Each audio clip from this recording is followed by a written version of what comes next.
On Monday, we launched something I'm really proud of. The You All Right Mate Sussex Gathering. And even bringing together men and the organisations that support them across Sussex. It's not going to be a lecture, not a networking event. It's not trying to fix anyone.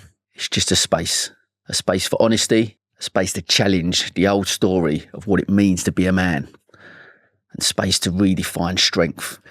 We're creating a condensed version of the conversation starter, practical tools rooted in the 5 pillars: balance, authenticity, presence, fulfillment, and relationships.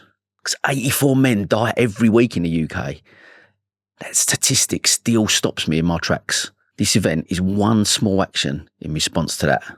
It's also a stepping stone towards launching our first men's Yam masterclass here in Brighton for those who want to go deeper. It feels like we're moving the needle very slowly, but intentionally. I've also been following up with the legal firms in the Fernballs London League. The conversations are really happening. Some are progressing, some are a little bit slow. But if I'm honest, I never expected changing the narrative around masculinity and success to be quick. Culture shifts don't happen in a week. I guess, as they say, Rome wasn't built in a day, right?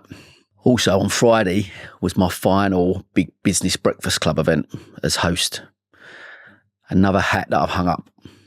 It's been incredible to see that event grow over the last 3 years and be part of the team.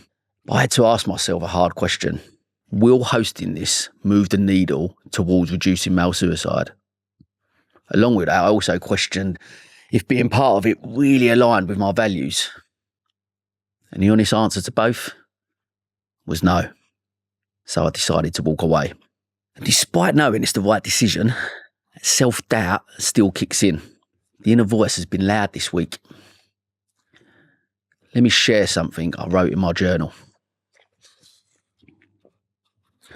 I've let go of so many things recently to follow my mission, but I'm questioning if I've done the right thing. I've been an entrepreneur for nearly 20 years and built so many incredible connections and what I believe is a strong reputation. But the truth is, reputation alone doesn't pay the bills. I really don't like this version of myself at the minute. As I say on the podcast, we all have a choice of how we react to situations. I just need to quieten down that negative voice in my head. It is winning at the moment, or today at least. I need to keep reminding myself that this too shall pass. I'm just exhausted of coming from a place of lack.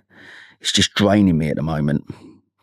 I started this year full of promise and optimism, but life has a harsh reality of saying, don't get out of your station. Back to the question at the beginning. Am I doing the right thing?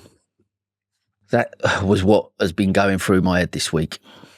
I talk a lot about authenticity, about choosing how we respond, but living it is different to preaching it.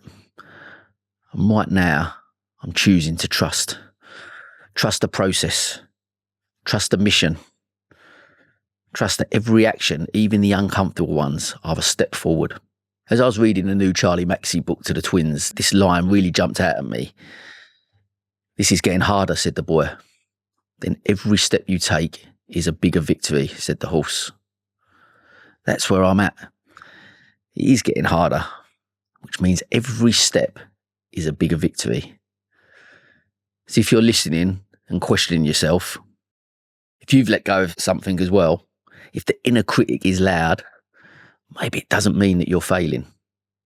Maybe, as my brilliant podcast guest this week, Laura Beddoe, said, maybe it's just time to rewrite your story. Until next week. You all right, mate?